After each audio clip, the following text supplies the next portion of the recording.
आसतु friends आज खाइबा पुआ हाथ रंधा रेसिपी जोटा कि खरा दिन पई सबुठु टेस्ट आउ बेस्ट लागिवो ता सहित पूरा हेल्दी भी रहिबो आउ पूरा मजा आसीजो खाया पाई दिन बेले जेते बेले चाहिबे ना एको आपण माने बनै करी थरे बनै देबे आ दिन गोटा खाई परिबे। तो एमिति तो केते थर खरा दिन बनै खाइबे तार कलना नाही।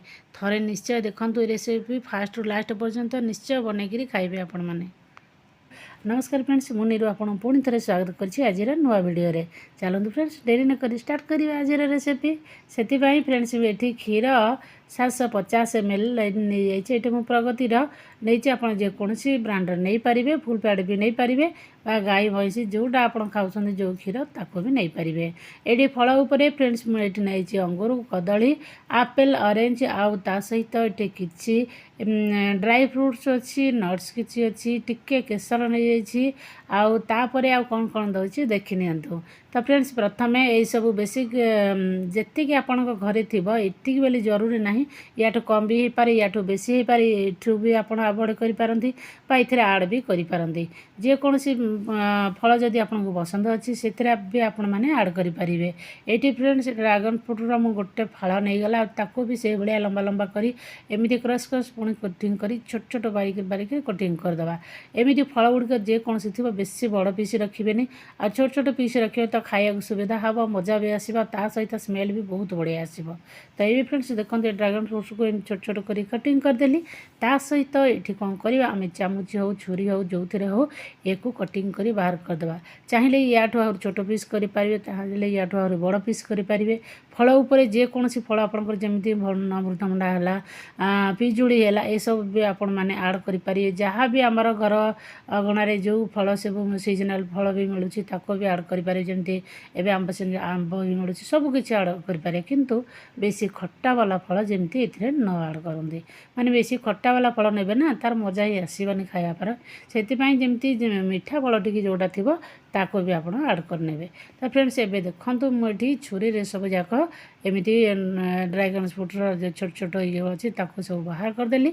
एवं बाहर कलापर एवं फाइनाली सबू फल गुड़िक एमती छोट छोट कर कटिंग करदेली। तो आपड़ से कहली जहाँ जिते थी आपंकर ने। तो ये फ्रेंड्स आम बसईदे क्षीर क्षीर बसवा आगुरी फ्रेंड्स टिके अधा उषुम क्षीर को अधा कटरा जमी बाहर कर से अल्प टिके 2-4 रगा ये देदेबा केसर केसर जदि ना फ्रेंड्स एमती किसी ना बिना केसर भी आप बन पारे आमर सबुठ भल फ्लेवर होची अलैच अलैच पाउडर टिके ना देदेले मस्त हो किसी असुविधा ना बहुत सुंदर स्मेल आसो खाया को भी बहुत मजा हेल्दी भी रहिबो। केसर हेले चलिबो नहले ना स्लाइट जदि आप 2 बूंद जमी हल्दी भी दे पारन जो क्षीर फुटो से एमती हल्दी भी हेल्दी हल्दी क्षीर तो किसी असुविधा ना। एवं फ्रेंड्स ये नहीं आम 3 चामच नहीं जा कस्टार्ड पाउडर यहाँ मो भानिलार नहीं ता ऊपर आम जो नख उषुम क्षीर थिला ताको अधा कप कही ना बाहर करने को से क्षीर को आम ये मिसईदबा। तो मिसई करी ताको भल भाव प्रथमे एमती ताको घांटी नवा डायरेक्ट आपन जदि क्षीर ऊपर सेठी पकई देकी पाउडर को घांटीबे ना जेमती हेले आपनकर गुठली रही जिवो बा एमती गोल गोल होकर रही बेकार हो एकदम टेस्ट लगे। तो से आम गोटे अलग बाउल रे मिसेबा।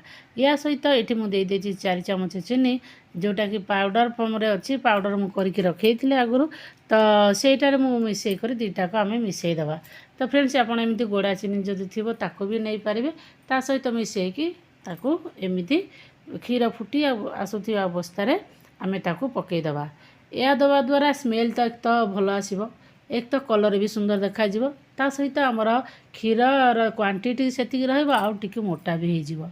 एबे कौन करिया फुटी आसला बेला को ता पुणी सेठी जो केसर आम क्षीर भिजे रखी थे ताकू देदबा ये देदबा आउ से कटर धोईकर भी आपन टिके पानी दे पारंती किंबा एठी आउ से केसर को डायरेक्ट पकई पारंती। तापरे फ्रेंड्स ये आम 4-5 चामच अंदाजे मुझे मिल्क मेड ढाल देछि। तो देखंतु जदि मिल्क मेड थी भी देवे नथिले भी चलिबो। तो ये आपणकर जमी जहाँ थी सुविधा से घर अनुसार देवे। एबे ताको लगातार एमती आम चलेबा जमी गैस ये पूरा फुल फ्लेम रखिए मीडियम रखिए ତ ଧିମା ଧିମା ହେଇକି ଟିକେ ଯେମିତି ସିଝିବ ଆଉ ଟିକେ ମୋଟା ହେବ। ଏମିତି ଫୁଟିଲେ ମାନେ ଯଦି ପୁରା ଫୁଲ୍ ଫ୍ଲେମ୍ କରିଦେବା ଉତୁରିକି ତଳେ ପଡ଼ିଯିବ। ତ ସେଥିପାଇଁ ଏମିତି ଲଗାତାର ଚଲାଉଥିଲେ ବିଲକୁଲ ତଳେ ବି ଲାଗିବନି ବା ପୋଡ଼ା ସ୍ମେଲ୍ ଆସିବନି। ଆଉ ଫୁଲ୍ ଫ୍ଲେମ୍ ଦେଇଦେଲେ ଆଉ ବା ଛାଡ଼ିକି ଅଲଗା କୁଆଡ଼େ ପଳେଇବେ ଯଦି ତଳେ ଲାଗିଯିବ ଆଉ ପୋଡ଼ା ସ୍ମେଲ୍ ଆସିବାରେ ତ ବେକାର ହେଇଯିବ। ତ ଏବେ ଫ୍ରେଣ୍ଡସ୍ ଦେଖନ୍ତୁ କେତେ ସୁନ୍ଦର ଫୁଲି ଆସିଲାଣି। ଏବେ କ'ଣ କରିବା, ଗ୍ୟାସ୍ର ଫ୍ଲେମ୍କୁ ପୁରା ସିମ୍ କରିଦେବା। ଏମିତି ଦେଖିନେବା ଆମର କେତେ ଦେଖନ୍ତୁ ଏତିକି ମୋଟା ହେଲା ଭିତରେ ଯେତିକି ପତଳାରେ ପଡ଼ୁଛି ଆପଣମାନେ ତ ଦେଖିପାରୁଥିବେ। ହେଲେ ଥଣ୍ଡା ହେଲେ ଆଉ ଟିକେ ସମୟ ଆଉ ଟିକେ ମୋଟା ହେଇଯିବ ବା ଜମିଯିବ। ସେଥିପାଇଁ ଏହି ସମୟରେ ଆମେ ଗ୍ୟାସ୍କୁ ଅଫ୍ କରିଦେବା। ଏବେ ଫ୍ରେଣ୍ଡସ୍ କ'ଣ କରିବା, ସେଇ ଆମର ଯେଉଁ କଷ୍ଟାର୍ଡ଼ ପାଉଡ଼ର କ୍ଷୀର ଏସବୁ ମିଶାଇଥିଲେ ସେଇଟା ଏମିତି ଉଷୁମ ଅବସ୍ଥାରେ ଯେଉଁ ଡ୍ରାଏ ଫ୍ରୁଟ୍ସ ସବୁ ଅଛି ବା ନଟ୍ସ ଗୁଡ଼ାଏ ଅଛି ତାକୁ ଆମେ ସେଇଥିରେ ସବୁ ପକାଇଦେବା। ଏକ ତ ଶୁଖିଲା ଜିନିଷ ଯେଉଁଟା ଥିବ ତାର ସ୍ମେଲ୍ଟା ବି ଭଲ ଆସିବ। ଆଉ ଆମର ଏସବୁ ଯେଉଁ କଷ୍ଟାର୍ଡ଼ ଆମେ ବନଉଛେ ନା ସେବୁ ବହୁତ ବଢ଼ିଆ ଲାଗିବ।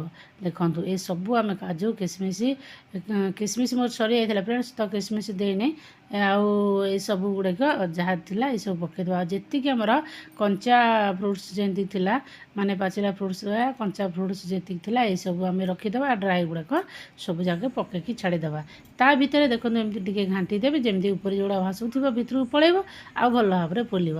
ଏହି ସମୟରେ କ'ଣ କରିବେ, ବହୁତ ସାରା ବରଫ ଆଣିକିରି ଏଠି ଗୋଟେ କଢ଼େଇ ରଖିଦେଲା ଭିତରେ ତା ଉପରେ ରଖିଦେଲା ଏଇ ଆମର କଷ୍ଟାର୍ଡ଼ର କଷ୍ଟାର୍ଡ଼କୁ ରଖିଦେବା ଭିତରେ। ତ ଫ୍ରେଣ୍ଡସ୍ ଏବେ ଯଦି ଫ୍ରିଜ୍ରେ ରଖିବ ନା କ'ଣ ହେବ କି ସେ ଢାଙ୍କି ହେବନି, ଗରମଟା ଢାଙ୍କିଲେ ପାଣି ପଡ଼ିଯିବ, ପାଣିଚିଆ ହେଇଯିବ, ଫାଟିଯିବ।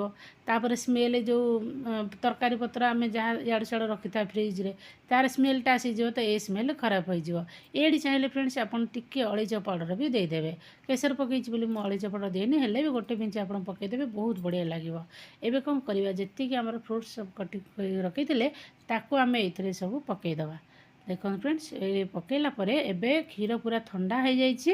ଯେହେତୁ ଆମେ କଢ଼େଇ ଉପରେ ରଖିଥିଲେ ଆଉ ତାକୁ ଏମିତି ମିଶାଇଦେବା। ତ ଦେଖନ୍ତୁ ଏମିତି ମିଶାଇ କରି ଏପଟ ସେପଟ କରି ଟିକିଏ ସମୟ ଆଉ ଟିକେ ଚିଲ୍ ହେବାକୁ ଦେବା। ଯେମିତିକି କହିଲି ଆପଣଙ୍କୁ ନା, ସେ କଢ଼େଇ ଉପରେ ହିଁ ରଖିଥିବେ ଆଉ ଟିକେ ଥଣ୍ଡା ହେଇଗଲା ଆଉ ଟିକେ ମୋଟା ହେଇଯିବ, ତ ଖାଇବାକୁ ଆହୁରି ମଜା ଆସିବ। ଫାଇନାଲି ଫ୍ରେଣ୍ଡସ୍ ଆମର ହେଇଗଲାଣି ରେଡ଼ି। ଦେଖନ୍ତୁ ଏତିକି ମୋଟା ମୋଟା ଅବସ୍ଥାରେ ଆମେ ତାକୁ ସର୍ଭ କରିବା। ତ ସେଥିପାଇଁ ମୁଁ ବ୍ରେକଫାଷ୍ଟରେ ନେଇଥିଲି। ତ ଫ୍ରେଣ୍ଡସ୍ ଏଠି ଲିଫାଫା ପରଟା ଆଉ ଛେନାପୋଡ଼ ସହିତ ଏକୁ ବଚାକୁଚା ଯେଉଁ ଅନାର ଦାନା ଏସବୁ ଥିଲା ଉପରେ ପୁରା ସଜାଇବା ପାଇଁ ଟିକେ ଟିକେ ପକାଇ କରି ପୁରା ଗୋଟେ ବାଉଲ୍ ଧରେଇ ଦେଲି। ସମସ୍ତେ ଖୁସି ପୁରା ଏନ୍ଜୟ କରି ଖାଇଲେ। ଆପଣ